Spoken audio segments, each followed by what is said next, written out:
اللہ الرحمن الرحیم الحمد للہ رب العالمین والصلاة والسلام علی سید الانبیاء والمرسلین محمد وآلہ واصحابہ اجمعین اما بعد فاعوذ باللہ من الشیطان الرجیم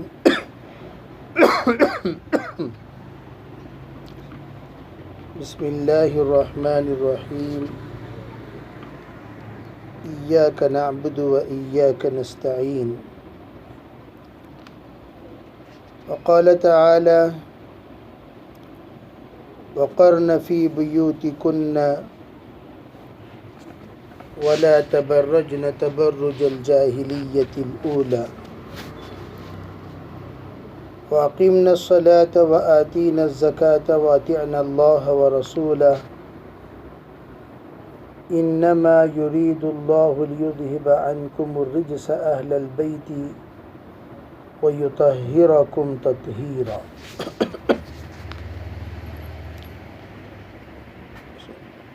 محترم معزز بھائیوں، بزرگوں، عزیز خواتین، اس وقت پورے عالم میں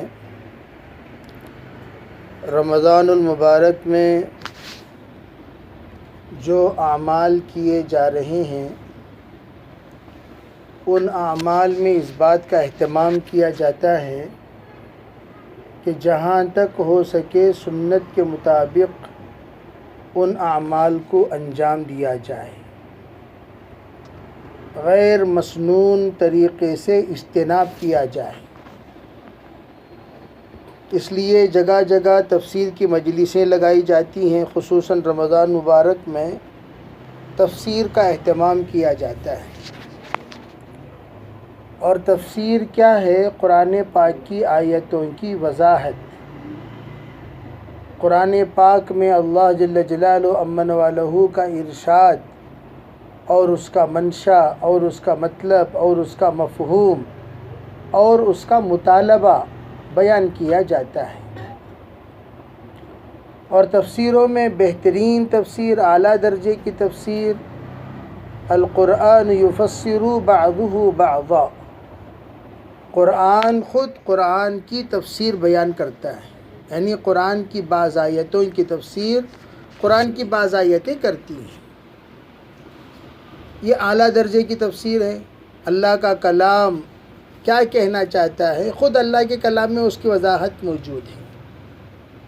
اور دوسرے نمبر کی جو تفسیر ہے وہ اللہ کا کلام رسول اللہ کے کلام سے، کلام اللہ، تفسیر کلام اللہ بکلام رسول اللہ، اس لیے کہ یہ بھی اللہ تعالیٰ کے کلام ہی سے ثابت ہے. وَمَا آتَاكُمُ الرَّسُولُ فَخُذُوهُ وَمَا نَهَاكُمْ عَنْهُ فَانْتَهُوا. تو علماء فرماتے ہیں یہ سب سے اعلیٰ درجے کی تفسیر. اور اللہ تعالیٰ نے قرآن پاک میں تدریجاً پہلے مکی آیتیں نازل کیا، پھر مدنی آیتیں.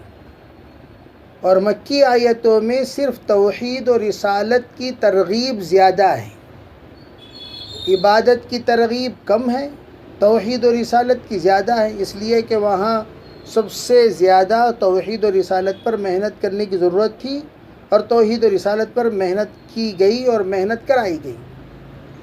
مدینے کو آنے کے بعد احکام کی آیتیں نازل ہونا شروع ہوئی.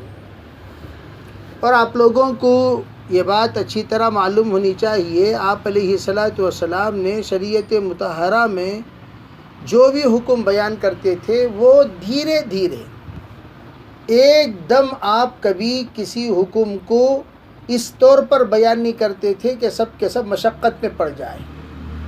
جیسے شراب کی حرمت، شراب عام تھا، لوگ اتنا شراب پیتے تھے، اتنا شراب پیتے تھے کہ شراب نوشی ان کی زندگی کا ایک جز بن گیا تھا.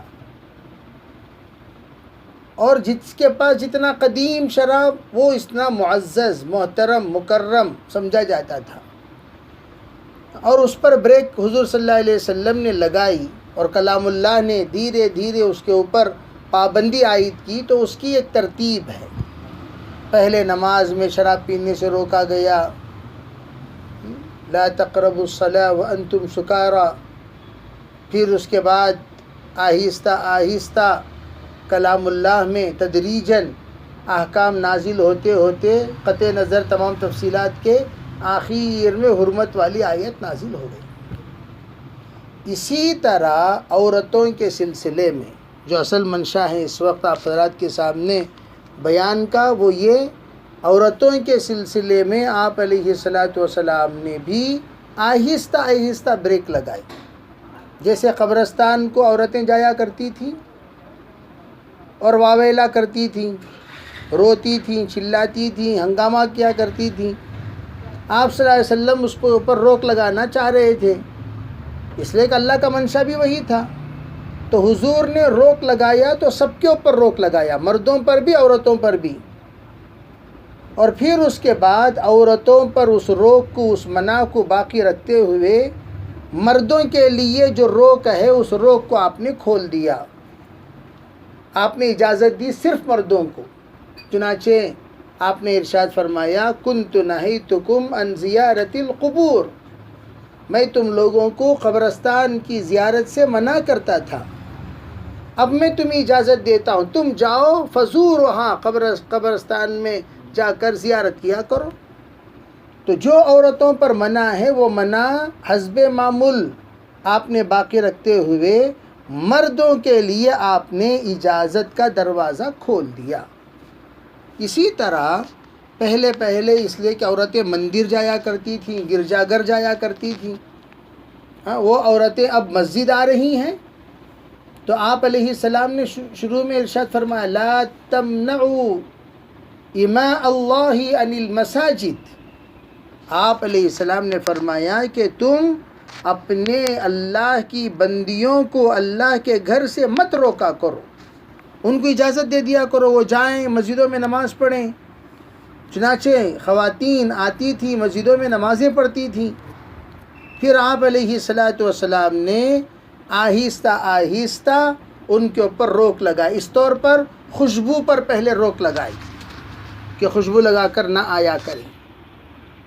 جب خوشبو لگا کر نہ آیا کریں تو اس میں ایک بعض وہ عورتیں جو خوشبو کی عادی تھیں وہ رک گئیں۔ پھر آپ علیہ السلام نے دھیرے دھیرے روک لگائی، بے پردہ نہ آیا کریں۔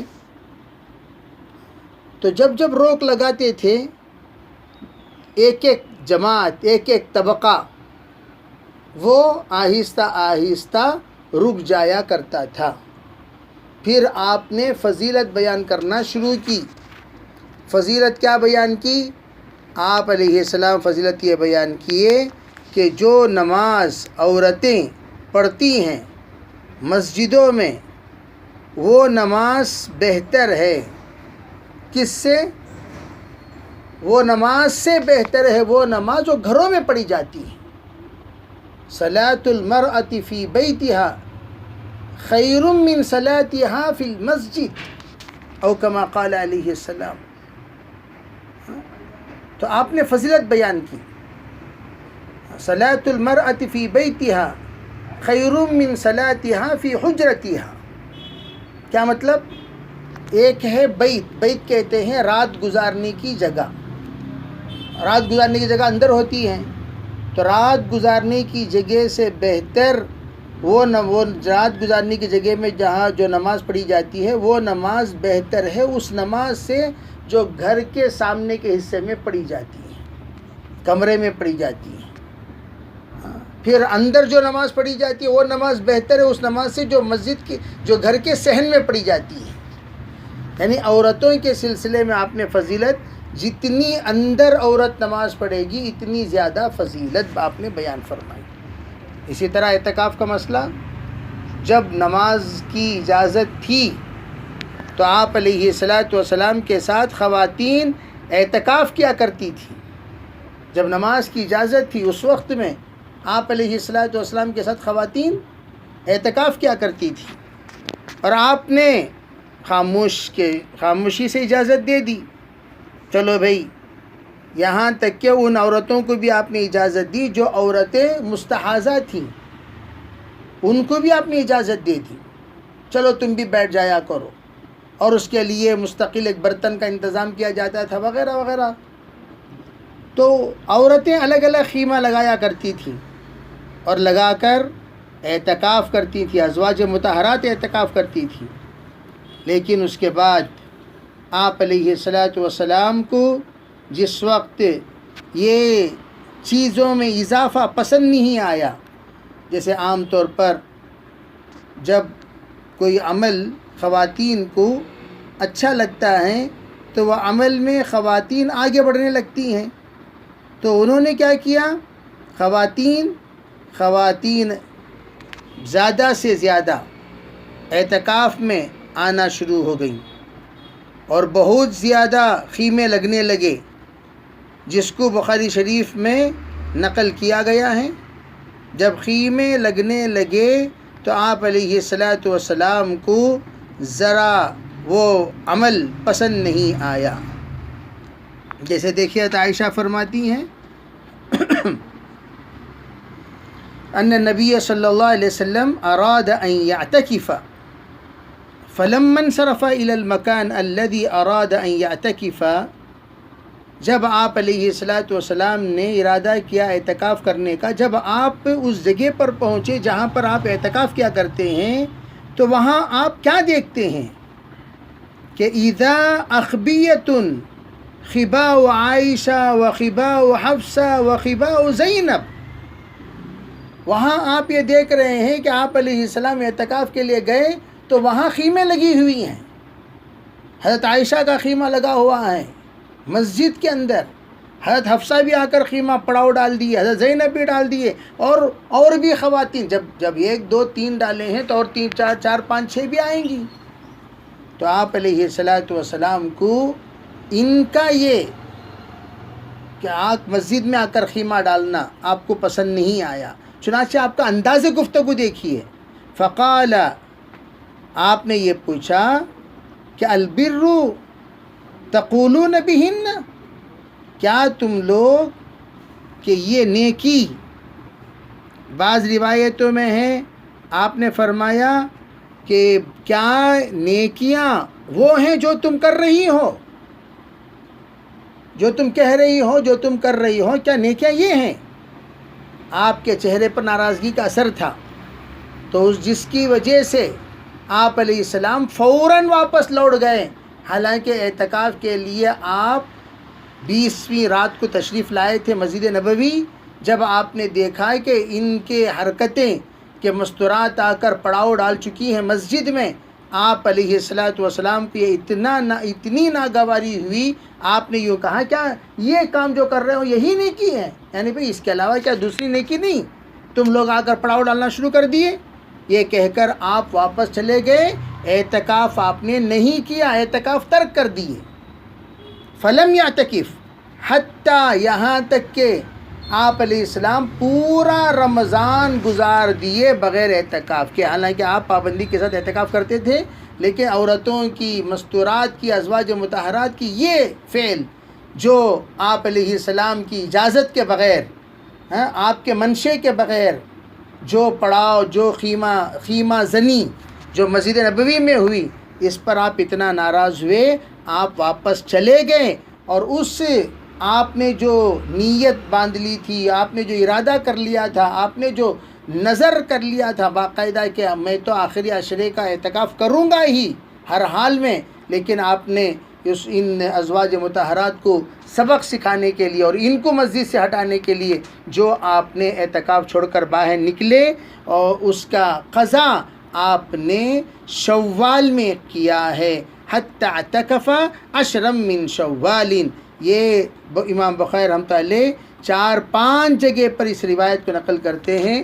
2034ویں یہ روایت ہے، اس روایت میں صاف اس بات کی وضاحت ہے، آپ علیہ الصلاۃ والسلام نے انکار کر دیا، کسی کو آپ نے اجازت نہیں دی۔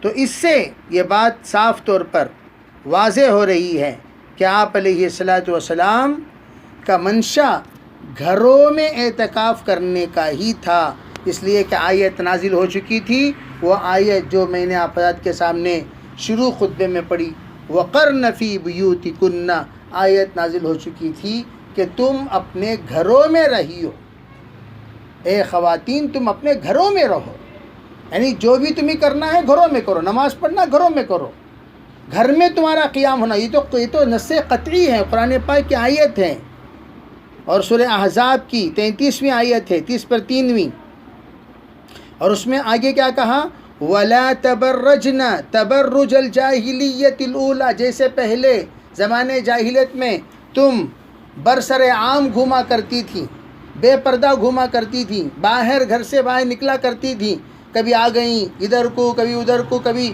تم اسلام قبول کرنے سے پہلے مندر میں، گرجا گھروں میں، بازاروں میں گھوما کرتی تھی، اسلام قبول کرنے کے بعد اب دیگر جگہوں پر جا رہی ہو، اور یہ سب کام چھوڑ دو، ایسا گھوما مت کرو، ایسا پھرا مت کرو۔ اب گھر میں رہ کر کرنا کیا، بعض لوگ بڑے ہی صوفیوں کی طرح دیگر روایتیں، منسوخ روایتیں، وہ روایتیں جو روایتیں اس منسوخ ہو گئی ہیں عمل کے اعتبار سے، وہ جو روایتیں عملی اعتبار سے ختم ہو چکی ہیں، پرانی روایتیں، جیسے کہ میں نے کہا تدریجاً اس آیت کے نازل ہونے سے پہلے کی جو واقعات ہیں، جو ان روایتوں کو لے کر آج بھی امت کو گمراہ کر رہے ہیں۔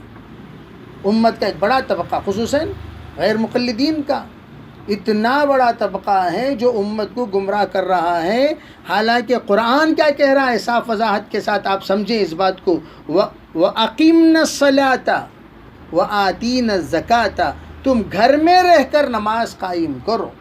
تو نماز کہاں پڑھیں گی؟ گھر میں پڑھیں گی۔ تو گھر میں نماز پڑھنے کا حکم اللہ دے رہا ہے، جب اللہ دے رہا ہے، جب اللہ کہہ رہا ہے تم اپنے گھر میں نماز پڑھو، ہم کون ہوتے؟ نہیں اللہ ہم تمہارے گھر میں چاہتی ہیں، آپ کے گھر میں آ کر نماز پڑھیں گے، آپ کے گھر میں آ کر اعتکاف کریں گے، تو یہ کیا؟ گھر میں نماز پڑھو، گھر میں ہر عمل کرو، جو کچھ کرنا ہے خیر کا کام گھر میں کرو، یہاں تک کہ زکوٰۃ گھر سے آپ مردوں کے ہاتھ میں دے دیا کرو، مرد جا کر دے دیا کریں گے، تم زکوٰۃ لے کر اس کے بہانے گھوما مت کرو، چکر مت لگایا کرو، ہمیں زکوٰۃ دینے جا رہی ہوں، زکوٰۃ دینے جا رہی ہوں، کوئی ضرورت نہیں، زکوٰۃ نکال کر دے دیں، دینے والے جا کر دے کر آئیں گے۔ اور یوں کہا اطیعنا اللہ، اللہ کی بات مانو، اور یوں کہا ورسولہ، اور رسول کی بات بھی مانو۔ اس کا مطلب کیا ہوا؟ بے اللہ کا بھی منشا یہی ہے، رسول کا بھی منشا، اللہ بھی یہی چاہتے ہیں، رسول بھی یہی چاہتے ہیں۔ اور پھر فرمایا دیکھو اللہ رب العزت تم سے گندگی کو، الزامات کو، جو بھی آپ کی طرف نظریں بڑھ رہی ہیں بری، ان تمام رجس کو اللہ تم سے دور کرنا چاہتا ہے۔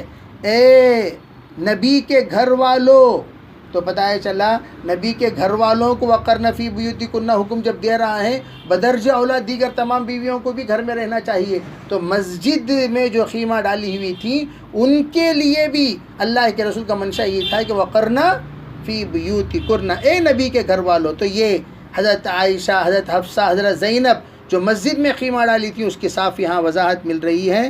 پھر فرمایا اللہ رب العزت تم لوگوں کو گھر میں روک کر اللہ کیا چاہتا ہے، وَيُطَهِّرَكُمْ تَطْهِيرًا، اللہ تمہیں ہر اعتبار سے پاک کرنا چاہتا ہے۔ اللہ رب العزت ہمیں عمل کرنے کی توفیق عطا فرمائے، سمجھنے کی توفیق عطا فرمائے، ہر طرح کے خیر مقدر فرمائے، ہر طرح کے شر سے حفاظت فرمائے، اور اہل حق اور اہل سنت والجماعت کے منشے کے مطابق عمل کرنے کی توفیق عطا فرمائے، اور صحیح قرآن و حدیث سمجھنے کی توفیق عطا فرمائے، اور قرآن و حدیث کو مد نظر رکھ کر گمراہ کرنے والوں کی گمراہی سے اللہ ہمیں سریے کی حفاظت فرمائے۔ وآخر دعوانا الحمدللہ رب العالمین۔